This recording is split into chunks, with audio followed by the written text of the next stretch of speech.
Assalamu alaikum урматтуу достор. Мына биз ошо непосредственно Кемпироваттын ГЭСтин үстүндө турабыз. ГЭСтин. Мына ГЭС болот. Водохранилище ГЭС дейт. Водохранилище Кемпироват суу сактагычынын үстүндө турабыз. Мына башня турат. Ушул башня анан тегерегиндеги музым тартылгандар бүт баары Өзбекстандын границасы. Ар бир столбага чоң последний модельдеги камераларды коюп салган. Бул илгери Союз убагынан бери ушулар контролдоп келет. 100% Өзбекстан контролдоп келет. Анан эмнени айтып атасыңар?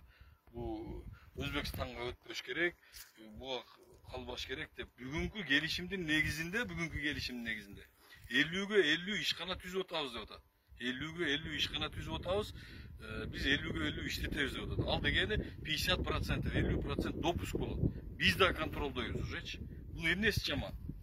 Анан Кемпироватты деп эле өзүңөрдүн бир политический көз карашыңарды эметкениңер такыр болбойт да. Мындай чындыкты акты ак, караны кара деп эле айтыш керек да.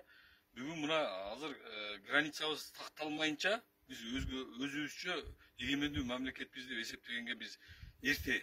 Граница такталмайынча. Эгер үйүңдө, мен мындай жалпак тил менен эле кыргызча эле айтайын, эгер өзүңдүн үйүңдөгү короңдо границаң такталбаган болсо, сенин технический паспортуң, госактың жок болсо, сенин үйүң болбойт да. Ошонун сыңары бүгүн мына Садыр Жапаров айтып аткандай, граница маселесиде упорду эмнеге коюп атат? Бүгүн биз чыныгы эгемендүүлүккө жетели деп атат. Бүгүн ушу Тажикстан менен дагы, Кыргыз, Өзбекстан менен дагы чектеш границалар чечели. А границалар кандай чечилет? Мына бүгүнкү мамлекетте дүйнө жүзүндө болуп аткан демаркация маселелеринде, дүйнө жүзүндө практикада болуп аткан нерсе бул алмашуу жолу менен, диалог жолу менен, дипломатия жолу менен чечилет маселечи. Анан экинчи жолу бар, бул согуш менен чечилет. Эми согуштан Кудай сактасын. Эмне ошо согушка жеткирейин деп атасыңарбы? Элди дүрбүтүп, түшүнбөгөн эл түшүнүш керек. Бул суу сактагыч Союз убагынан бери Өзбекстан контролдоп келет. Бир да Кыргызстандын жараны буяка киргенге укугу жок, ошону билип койгула. Мына факты менен. Мына көрүп алгыла. Эч кандай биздин укугубуз жок бул жака киргенге. Эми бүгүнкү келишимдин негизинде айтып атат, Камчыбек Кыдыршаевич айтты, 50-ге 50 ишкана түзөбүз, 50-ге 50 контроль болот, сууга доступ болот, малыңарды, жериңерди суугарганга, малыңарды суугарганга любой время доступ болот, жол ачык. Мурдагыдай эле мамиле болот деп атат. Бизде мына кара сууда мен кара суулук болгондугум үчүн, өтө көп суроо болгондугу үчүн мен бүгүн келип атайын Бишкектен ушу маселени тактоо киргизип кетейин. Эл түшүнсүн деген ойдо келип атам. Бул Кемпироватты саясатташтырбагыла. Кемпироватты. Бүгүн биздин мамлекет башчыбыз бар, жетекчилер бар. Алар ошолор менен сүйлөштү. Ордуна канча миң гектарлап жерлерди берди. Бүт баары мына менде бар. Кайсы районунан, Баткен, Ош, Жалал Абадтан, кайсы райондордон кайсы жерлерди бергендиги жөнүндө ордуна. Эми бүгүн дипломатия жолу менен маселе чечилиш керек. Экинчи варианты бар, бул согуш жолу. Согуштан Кудай сактасын.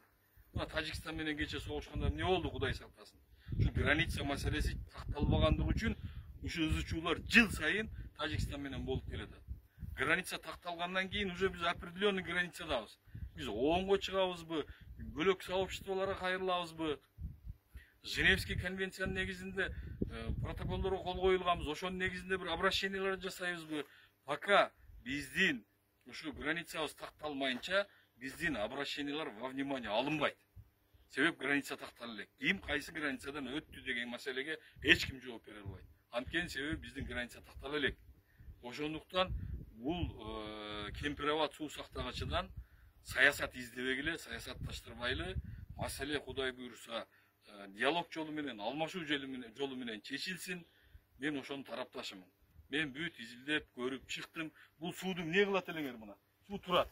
Бул суу бир жыгач, же бир металл, же бир кирпич болсо экен, алып барып бир жерге жыйып, сактап, кармап тургудай. Бул суу такита эле ошо Өзбекстанга кирип кетип атат. Дагы бир коркунуч маселе бар, Кудай сактасын. Кудай сактасын. Эгер ушу Кемпироватты бирөө жарып салса эмне болот? Эмне болот? Бул бүт түштүк регионду бүт Ферганский долинаны жууп кетет. Ошондуктан Ал жагындагы безопасностун ойлошубуз керек. Стратегический объект. А бүгүн стратегический объектти ушул күнгө чейин ушул өзбектер кайтарып атат. 50-ге 50 болгондо биздикилер да Кудай буйруса чогуу 50-ге 50 кайтарганга милдеттүү укуктуу болушат. Келишимдин негизинде. Ошондуктан мындай туура түшүнүү менен кабыл алыңыздар. Бул Кемпироваттан саясат издебегиле. Саясатты мурда издешиңер керек эле. Газпромду $1 сатканда издешиңер керек эле. Газпромду 386 миллион долларды чөнтөккө уруп камтып кеткенде тесттин акчасын. Ошондо издешиңер керек эле.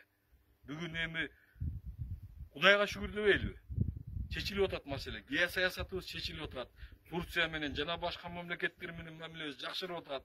Өнүгүп атат. Кудай буйруса мындан ары дагы көп маселелер бар. Эми мен көп маселелерди айтпай эле коеюн. Келечекте болсун.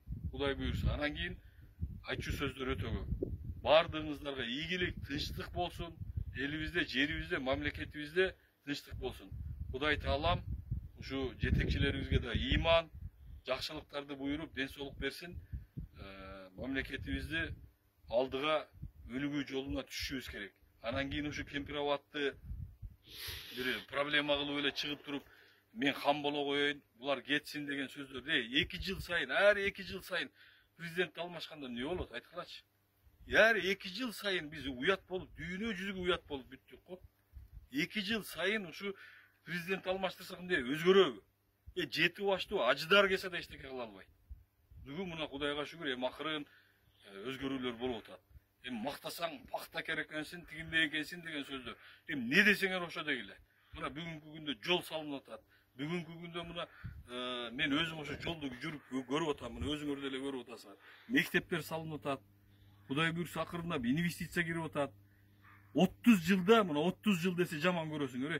30 жылдын ичинде бир пистолет сатып албаган экен, бир пистолет. Бүгүнкү күндө байрактар келди. Башка оружияларды айтпай эле коеюн, ал секретный жактары бар. Толгон токой военный оборонабызды уже күчөтүп алдык Кудай буйруса. Көзү көрүп эле адам көрбөйт таныч.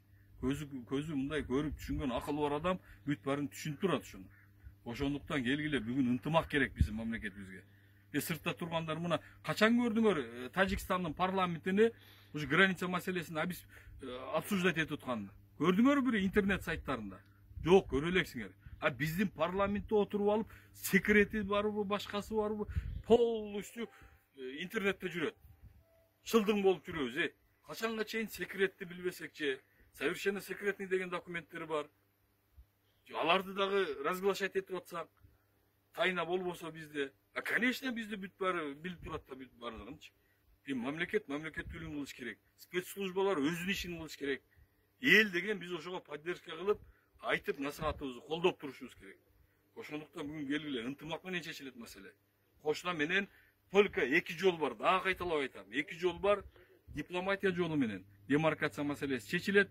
Аласа бересе мамилеси ушундай жер берип алуу менен чечилет. Экинчи вариант согуш менен чечилет. Согуштан Кудай сактасын. Эгер Кудай сактасын согуш болуп кетчү болсо, бияктагылар ушу жөн отурат дейсиңерби? Ушу Баткенге окшоп дагы Бишкекке эвакуация болот, Кудай сактасын. Ушу эвакуациядан, согуштан Кудай сактасын. Биринчи маселе ушу граница маселесин чечишибиз керек. Бардыгыңыздарга рахмат, Алла таалам колдосун, ийгилик.